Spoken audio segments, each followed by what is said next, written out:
Okay, fantastic. So what was your strategy, by the way, may I ask? Yeah, very good strategy. Both pick 0 every time. This is a very good strategy. So in fact, let's think about exactly this. Like, what is the best strategy?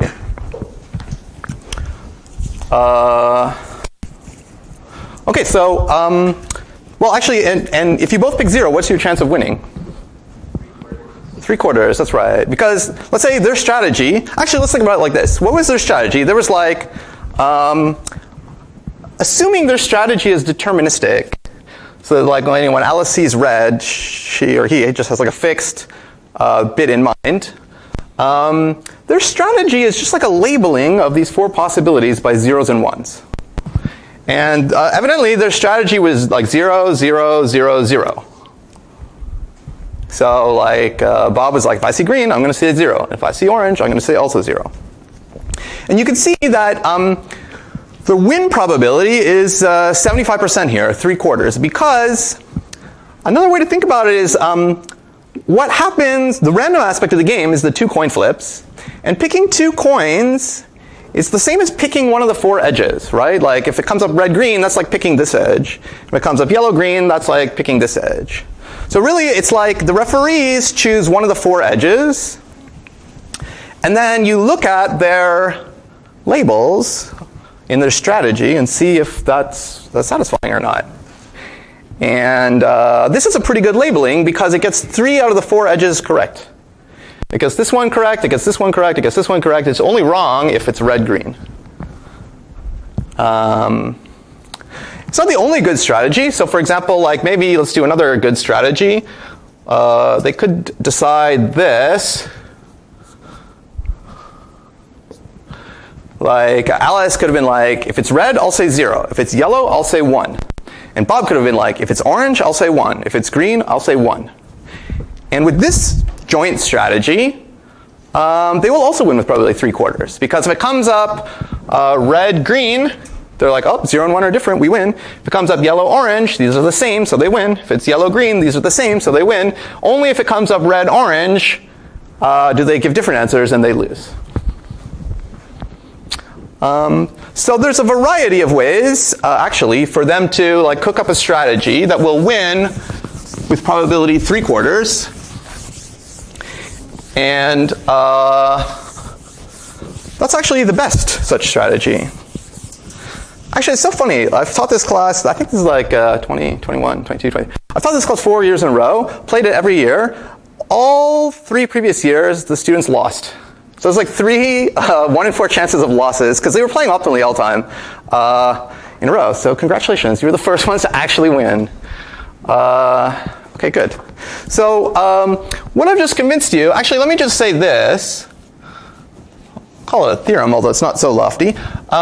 If Alice and Bob are classical and deterministic,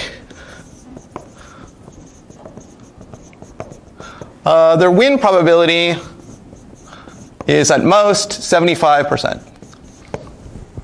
with any strategy. Now, I actually kind of convinced you the opposite, that they can win with probability at least 75%, or that at least they can, there is a system where they win with probability exactly 75%. The main thing I want to point out is that's the best probability they can win, and I think that's pretty obvious because, as I said, like, if they're classical and deterministic, their strategy is just like a choice of 0 and 1 for each of the things they might see. And therefore, their win probability is either 0 out of 4, 1 out of 4, 2 out of 4, 3 out of 4, or 4 out of 4. And it can't be 4 out of 4, just because there's no way to get this perfect. Like, because if you're going to get this perfect, this would have to be the same as this, this would have to be the same as this, this would have to be the same as this, which means this would have to be the same as this, but that's wrong. So the best they can do is 75%.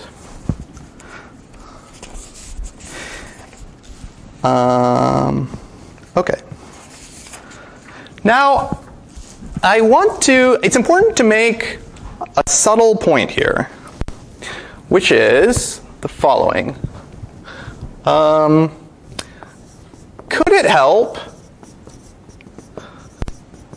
Alice and Bob to use randomness?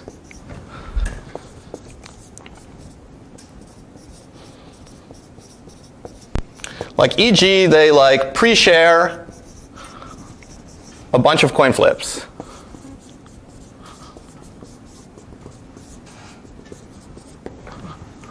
Okay? So actually there's several ways that they could potentially use randomness. Alice and Bob, when they were collaborating at the beginning, they could, for whatever reason, like flip some coins and be like, oh, let's flip like 10 coins and write down heads, tails, heads, heads, heads, heads, tails, heads, tails. And we'll write the same list of 10 outcomes. We'll put those in our pockets and we'll use those coin flips to like help us make our decision when we're alone in our separate rooms. Seems odd, but they could do that. This is a way in which they wouldn't be deterministic. Another way they could use coin flips is they could say like, okay, we won't pre-share anything, but like if I'm Alice and I see red, like maybe I'll flip a coin, or maybe I'll flip 2 coins, and if they both come up heads, I'll say 0, otherwise I'll say 1. Now actually, we may as well only consider the first case, where they like pre-share some randomness, because if part of Alice's strategy is like, okay, when I see the red, I'll flip a couple coins and decide what to do, she could have just flipped those coins in advance, like before the game starts. She's like, okay, here's the coins I'm going to use if I see red, and she flips them before the game starts. And similarly, if Bob was going to like, use 3 random coins to help him make a decision, if he sees green, he could flip those coins in advance before he actually starts. And in fact, they could flip those coins in advance for their future decisions when they're getting together to strategize at the beginning. And moreover, Alice could show her coin flips that she's going to use if she sees red to Bob. That's allowed. So what I'm trying to convince you of here in words is that if they want to use randomness, they can like construct all this randomness in the original meeting and like show it to each other and be like, okay, here's like all the random coins we're going to use to help us make our decisions. But it doesn't help. And I think maybe it's intuitive that it doesn't help. I'll just also try to spell it out. Like, how could it help, like Alice and Bob, to be like, okay, like here's like 20 random bits that we can use, this bunch of random information to make our choices. Because like, let's say they flip, 10 coins, and like these coins are going to help us win the game. Well, after they flip those 10 coins, like heads, tails, heads, heads, tails, heads, tails, they can say to themselves, given these coins, we're now going to play deterministically. Because like all the randomness has been used, so like our future actions are going to be a deterministic function of, okay, what we see, plus these coins. So they can figure out the probability they will win, where this probability just refers to the remaining colored coin flips. And that probability is not going to be more than 3/4. Right? Because eventually, after the coin flips are chosen, and that defines their weird strategy, like if Alice sees red, she'll look up these 2 coin flips and answer based on that. Well, long story short, once those initial coins are flipped, they are playing deterministic strategies. So, no matter how the coins come up, they're going to win with probably at most 3/4. So, they can calculate that too. So, they flip a bunch of coins that are going to make them win with probably 1/2. They should say like, no, let's not do this. Let's just play a simple strategy that will let us win with probably 3/4. Okay, so this is all like a long story to say that even if Alice and Bob could use as much randomness as they want, coin flips, pre-share a bunch of coin flips, it wouldn't help them beat 3/4. Yeah. Okay, what's your idea? So like, okay, they both do the glove thing. Alice has a glove that she hasn't looked at yet. Bob has the opposite glove he hasn't looked at yet. Yeah.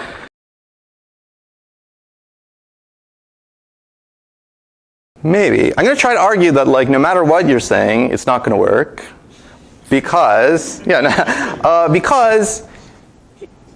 imagine they they split up the gloves in like a random way at the beginning, and they haven't looked at them yet. But like, imagine we, like omniscient people, look down and see like, oh, actually, they don't know it yet, but Alice got the left glove and Bob got the right glove. So we know, like looking down on it, that this is the situation. So from our point of view, the strategy they're going to use is now deterministic. Because we could definitively say what Alice will say if she sees red, because we know what her glove is. We could definitively say what she'll say if she saw yellow, because we know what her glove is, and same for orange and green. So we know at this point that they're just playing with like a simple labeling like this, and therefore when the referees effectively pick one of these 4 edges, their chance of winning is at most 3/4. Given the glove outcome. So if it's glove outcome number 1, we know that they win with at most 3/4. If it's glove outcome number 2, we also know they win with at most probability 3/4. So we kind of know in advance, no matter how the gloves turn out, they're going to win with probably at most 3/4. So yeah, that implies this. So okay, it is like worthwhile to be like, wait a minute, let me check this, and like think of, try to write down your strategy and see where it goes wrong. Yeah, this is an important point though, so like definitely think about it. Okay, so all of this, you might have guessed, we like told this whole crazy story because if they use quantum, if they pre-share an EPR pair, then they can win with higher probability. So here's the theorem. By pre-sharing, like in the part where they get together and collaborate before it starts, an EPR state, they can win. There's a strategy with probability at least 85%. And it's actually some specific number which we'll see later that is some trigonometry thing, which is a little bit bigger than 85%. Now we'll prove that, and it's not too hard, but let me reflect on it a little bit. So you could do this in real life. You could try doing this in real life, where you really have Alice, you really have Bob. Okay, maybe they're actually represented by like computer programs or something. You really move them like 1 kilometer apart. You let them pre-share an EPR. You let them do this strategy. You really flip the coins, and then you see if they win or not. And you shouldn't just do it once. You should do it like 1,000 times, let's say. And you just should see how many times do they win out of 1,000. And if it was like they won 850 times, or like they won 830 times, or like 860 or 840 times, you're like, that's way bigger than 750 times. And so we know for sure that if they're just not using any quantum, and just maybe using randomness, but like, if they couldn't win more than 75% of the time, so the chance that they win like 840 times out of 1,000 is like basically 0. But they could do that if they had quantum. And this really, I mean, you have to think about it a little bit, but like this really disproves the local realism idea of Einstein, Podolsky, and Rosen, that basically was like saying, once Alice and Bob move apart, all the outcomes of any experiments you do must already be determined. Maybe there's some secret property of the qubits that will determine them, but it must be determined.